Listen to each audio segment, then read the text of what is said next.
Cadena Internacional presenta.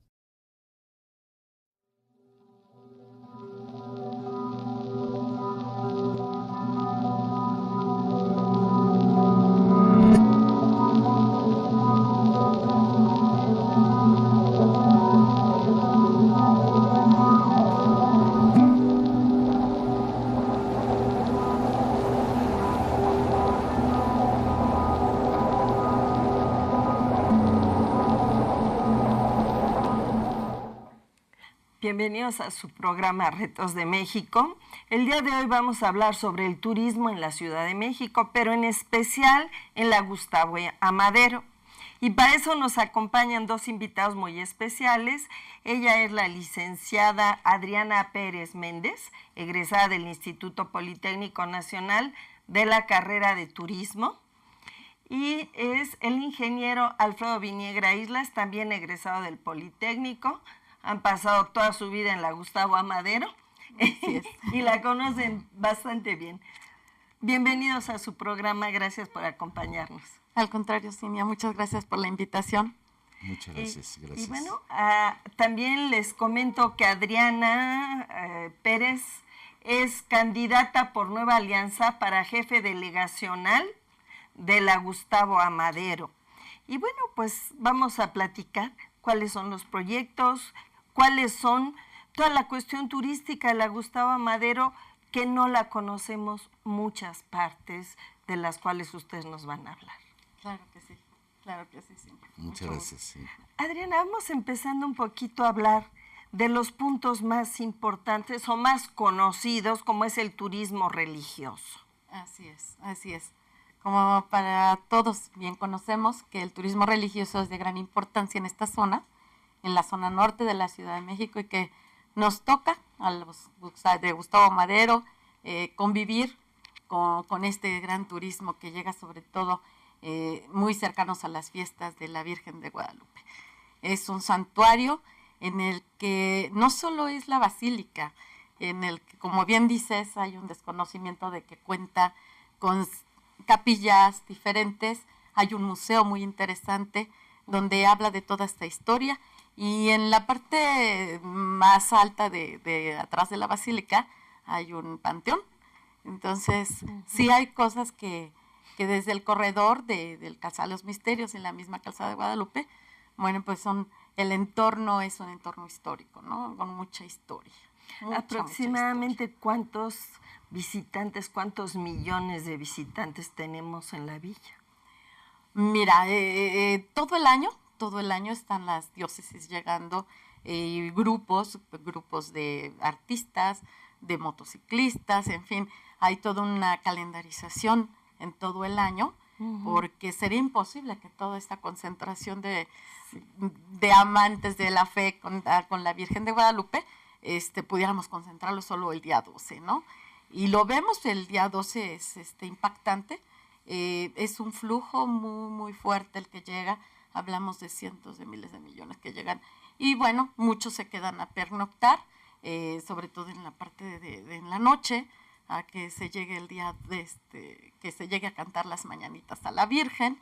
Y bueno, es toda una fiesta, es un sentimiento mágico que se vive ahí, que aunque el que no tenga fe se vuelve guadalupano. ¿Y qué tantas implicaciones hay de orden administrativo, policíaco y demás para recibir el 12 de diciembre? Sí, mira, es un proceso, qué bueno que lo preguntas, porque atrás de esto hay un proceso de preparación con todas las instituciones que tenemos que ver en salud, con los que son servicios turísticos, como los hoteleros, restauranteros. Tenemos que controlar con la Secretaría de Seguridad Pública, con el mismo CAPEA para cuestiones de personas extraviadas. En fin, es un operativo que se realiza y se prepara para tenemos varias entradas.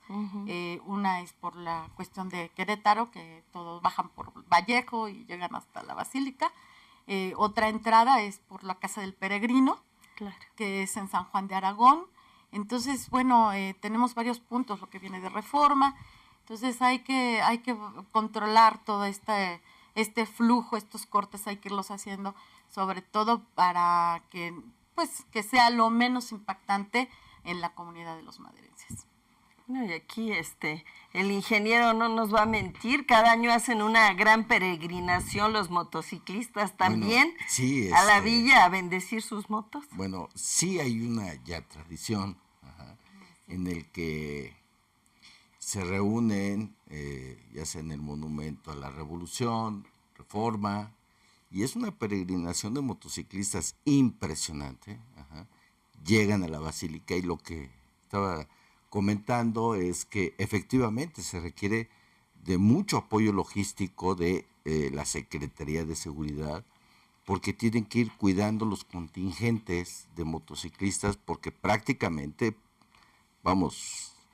cierran el tráfico, o sea, y tienen, digamos, llegan a la Basílica y llegan a bendecir sus motos, llevan sus cascos y, digamos, yo creo que también también es una fiesta, porque mucha gente que va a estas peregrinaciones a la Basílica, pues se vuelve una fiesta, porque es ir a bendecir la moto, pero también después es convivir, una fiesta, una comida, una reunión, y se vuelve fiesta al final, porque yo creo que muchas de estas peregrinaciones, como bien decías, con los restauranteros, tenemos ahí lienzos charros, que también ahí se reúnen y conviven, hacen su fiesta, porque es ir a bendecir, hoy es ir a recibir la bendición, pero también es ir a festejar, porque digo, es parte de la fiesta. Y es otra característica. ¿Cuántos lienzos charros tienen ustedes en la delegación? Mira, hay dos, uno que está en Oceanía, que es el Rincón Gallardo, y tenemos pues el más tradicional, a mejor por la ubicación cercana a la Basílica, que es el de la Villa, el de los charros de la Villa, que está ubicado ahí en Acueducto, entrando por la México-Pachuca. Que es en donde acaban los motociclistas, con música, canciones. El de Oceanía, cualquiera de los dos, o sea, el pretexto no es un lugar específico, digamos, es sí buscar el pretexto para reunirse, comer, convivir, y es pasarse el día con los amigos en esa tertulia, llamémoslo así, y es una convivencia al final, ¿verdad? Convivencia que es religiosa y que es turismo religioso y que le abona a esta delegación. Y bueno, es una delegación con muchas características importantes y seguimos hablando de la delegación después de irnos a un corte comercial.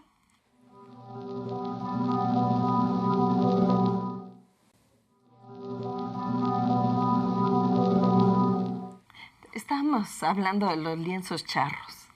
¿Nos podrías ampliar un poquito el tema? Claro que sí. Bueno, pues es una tradición dentro de Gustavo Madero. De hecho, hay colonias como la colonia de Santa Isabel Tola, que en su gran mayoría fue poblada por este grupo de charros. Aún ahora en la actualidad tú puedes a lo mejor pasar por alguna calle y están con sus caballos, están practicando con su cuerda, ¿no? Entonces, sigue esa tradición, no como antes, pero sí es muy, muy bonita. Y, bueno, pues las competencias que hacen, por ejemplo, en el Rincón Gallardo, que es un lugar que sirve de recreación no solo para los que nos gusta la charrería, sino también por el entorno de la gente que vive ahí, ¿no? Entonces, es un punto muy importante de convivencia, de integración con la charrería. Bueno, y también tienen un museo ahí cerca de la Basílica. Así es, mira. Podemos ver el Museo de Cera, que está frente a la Basílica de Guadalupe. Es pequeño, pero bueno, tiene su atractivo, ¿no? Como Museo de Cera. Hablamos dentro de la misma Basílica, que tiene también su museo. Podemos encontrar otro museo que está en el Bosque de Aragón. Hay un museo ahí, hay el Centro de Convivencia Infantil, el mismo zoológico, ¿no? Que es toda una que fue fundado ya en sus tiempos en el año del 64, imagínate. Estamos hablando de uno de los pulmones más importantes del DF, el bosque de Aragón, y de la recarga de manto freático. Es sumamente importante el bosque de Aragón y su conservación. Sobre todo eso que acabas de mencionar, el bosque de Aragón es un pulmón importante en la zona norte. Obviamente, pues no nada más para los que vivimos en la zona norte, sino para la Ciudad de México. Claro sí. Y bueno, pues sí, es importante que tengamos esa atención en todos los sentidos, ¿no? Porque no solo es el pulmón, todo cuando hubo esta nueva reestructuración del bosque, del zoológico, fue importante porque cambiaron hasta la vegetación para que todas las especies, dependiendo de la región de donde venían, pues estuvieran más en su hábitat, ¿no? Entonces, es muy de tradición, de convivencia también, ¿no? El turismo interno hay que promoverlo, sobre todo ahora que la integración familiar es importante, ¿no? Ver que las familias se congreguen en ese lugar y tengan toda esa gama de oportunidades de hacer turismo. Oye, hay por ahí un rumor, no sé qué tan cierto sea, que quieren hacer una universidad en el bosque. Eso da miedo. ¿Qué tan cierto es ese rumor? Mira, pues espero que sea realmente un rumor, porque sí, efectivamente, ahora que hemos andado recorriendo estas calles y platicando con los vecinos, sí hay una inquietud terrible, sí. Pero bueno, pues yo creo que aquí las autoridades sí deben de tener una conciencia de que sería un impacto ecológico terrible, que se hiciera así. Hay una demanda educativa, pero Gustavo Madero tenemos muchísimas escuelas, y yo creo que un lugar tan importante como de impacto al medio ambiente, pues hay que cuidarlo. Sí, claro. Y bueno, ahorita que hablas de la cuestión educativa, es una delegación que tiene una de las universidades más importantes, de las universidades públicas más importantes de este país, que es el Instituto Politécnico. Así es, una densidad poblacional estudiantil, ya que bastante el ingeniero no me dejara mentir como buen politécnico. No, sí. Sí, tiene todo el plantel, ¿no? No solo lo que conocemos que está sobre Politécnico, sino todavía en la parte de todo atrás. El corredor, ¿no? De Lindavista. De Lindavista, de Miguel Bernard, donde están las demás escuelas. Mi querida escuela, la Escuela Superior de Turismo, que también está ahí ubicada. Y bueno, qué bueno que lo preguntas, porque hay una parte también de este turismo, pero no nada más hacer turismo de recreación, sino también un turismo cultural. Claro. ¿No? Sí, yo creo que habría que analizar, ver un poco lo que es la parte de esa parte cultural o ese corredor que siempre se ha tratado de hacer, no sé, Cinia, que se ha planteado muchas veces que el norte de la ciudad sea también un polo, digamos, creo que ya habías trabajado tú también parte en este programa, ¿no? Sí, fíjate que sí, ingeniero, ya habíamos participado cuando la delegación adquiere el inmueble de lo que era el Cine Futurama.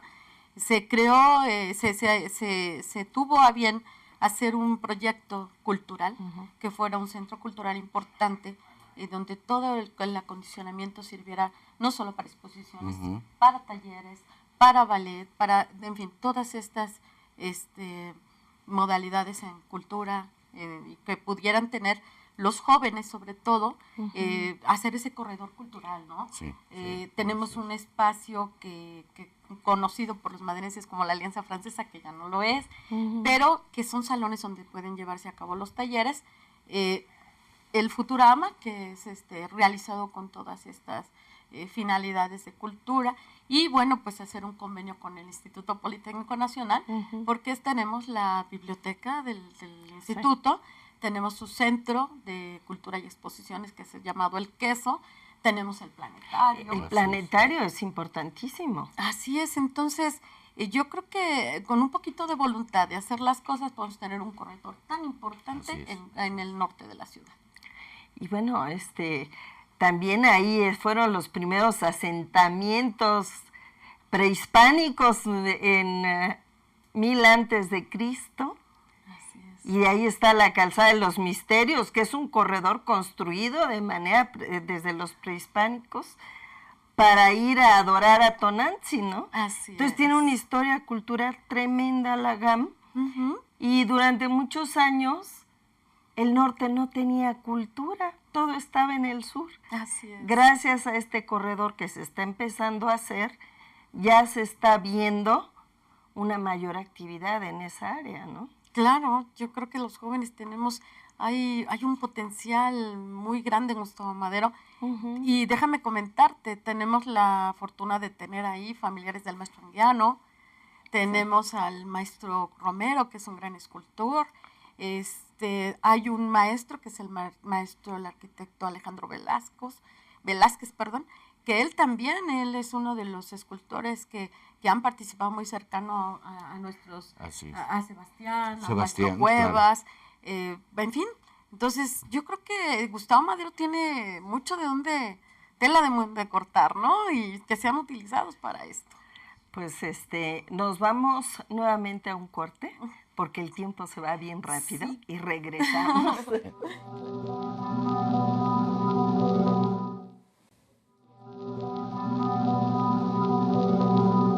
Bueno, en especial, candidata, yo sé que estás interesada en un corredor cultural amplio. Así es. Pues la idea no solo es tener este corredor cultural por Politécnico, sino en donde está la Basílica de Guadalupe, donde baja la avenida de Cantén, en la parte de atrás tenemos una sala de concierto que se llama la Sala Tepecuicat. Y muy simbólico porque ahí es una parte donde remata precisamente nuestro acueducto de Guadalupe. Considerado como una parte histórica muy importante que venía a asumir, ahora sí que a traer el agua desde el río de Tlanepantla. Más o menos estamos hablando que son como 7 kilómetros de lo que fue construido a que llegaba hasta la Basílica de Guadalupe el suministro de agua. Entonces imagínate la belleza que tenemos con este inicio de lo que es esta fuente preciosa del acueducto y la Sala Tepecuicat. Entonces, hay muchas cosas que podemos ver en Gustavo Madero que hay que decirlas, ¿no? Y ahorita que estás hablando de el acueducto, ahí hay un corredor deportivo, ¿no? Sí. Ahí, mira, tenemos deportivos muy importantes. A lo mejor hablando del tamaño de la superficie de ellos. Cuautepec, hay el Carmen Cerdán, que tiene sus instalaciones muy, muy bien para la demanda que tiene de población en esa zona. Tenemos el Galeana, los Galeana, que están muy cercanos a toda esta zona de Aragón. Y en la zona, digamos, un poquito más céntrica, que es el Miguel Alemán, que es muy conocido, claro, sobre todo por la actividad del béisbol, de su liga de béisbol, que ha sido semillera, ¿no? Así es, muy importante, ¿eh? Ha dado muy buenas personalidades dentro del béisbol. Dentro del béisbol. El ingeniero nos contaba que a él le tocó ser entrenador de béisbol un tiempo. No, bueno, pero voy a decir, no, lo que pasa es que mi hijo estaba muy pequeño y de repente se quedaron sin entrenador. Entonces me dijeron, coach, te toca. No, pues espera, no, te toca. Entonces ahí fueron mis pininos, ¿cómo? Pero no, o sea, ¿sí? Yo creo que hay mucha organización en el deporte, en la delegación. Hay mucho. Yo creo que muchas unidades habitacionales, la demanda es alta, y yo creo que sí hay que impulsar cosas en ese aspecto, y porque también no hay que olvidarse, hay restaurantes que dan servicio también a todas estas comunidades, ¿no? O sea, sí. Y bueno, déjenme decirles que también en el deporte Gustavo Madero ha sobresalido con personajes como Pipino Cuevas, lo que es la actividad del box. Hay un espacio sobre lo que es Eduardo Molina, alrededor de estas unidades habitacionales, y donde hay boxeadores que han sido campeones mundiales y que salieron de ahí. Entonces, hay mucho, ahí está el corredor, que también fue medallista, Luigi, y tiene ahí también sobre Eduardo Molina una pista para correr, ¿no? Y entrena. Entonces, hay muchas cosas que ofrece Gustavo Amadero. Hay una cosa muy interesante del Deportivo 18 de marzo, que nos podría contar esa anécdota de cómo ahí se gestó el voto de la mujer en México. Sí, me sorprende que esta información es una nota que pocos conocemos y que hemos estado, pues que vivimos ahí, y realmente los maderistas tú les preguntas y a lo mejor ni te lo contestan. Me dicen, bueno, sí, el 18 de marzo es un deportivo, se hacen mil cosas, pero sí, efectivamente, cuando en el tiempo de Ruiz Cortines, fue impactante, sobre todo pues para nosotras las mujeres, ¿no? Claro. Que trabajaron mucho en la campaña de él, y un condicionamiento fue, si a mí me reúnen 5,000 mujeres, ofrezco que la mujer tenga el derecho al voto. Y esto, bueno, pues es una historia que se realizó en el Deportivo 18 de marzo, donde no llegaron 5,000, llegaron todas las mujeres que podían reunirse. Y obviamente, bueno, pues tenía preparado ahí 2 discursos, porque él a lo mejor no confiaba mucho en las mujeres, ¿no? Las mujeres son apáticas a la política, pero gran sorpresa que se llevó, que realmente las mujeres estamos también interesadas en el desarrollo de México, de nuestro México querido, y como buenas administradoras que somos, no solo en el hogar. Así es. Fue un momento histórico en el que fue el momento donde él dijo, se lo han ganado las mujeres porque me lo han demostrado. Y debería haber una plaquita, ¿no? Indicando ese momento tan importante para nuestro país. Así es, sí. Nos queda ya poco tiempo.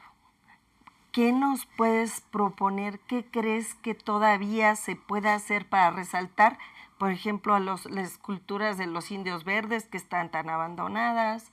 Algunas otras cosas que nos puedas...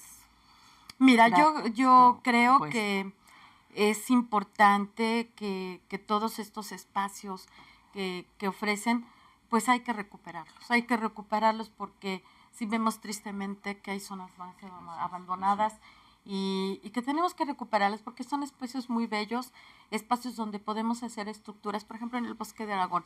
El Bosque de Aragón te puede ofrecer un sinnúmero de actividades que se pueden llevar a cabo, realizar cabañas, no sé, cambiar la imagen urbana. Yo creo que es importantísima, porque si tú ves un lugar que a mí me agrade, donde puedo llegar a hacer diferentes actividades, lo vemos por ejemplo en el sur, que tenés un bosque preciso del Pedregal, donde tiene sus cabañas, tiene sus áreas para correr. ¿Por qué no podemos eso hacer en un bosque tan bello como Aragón?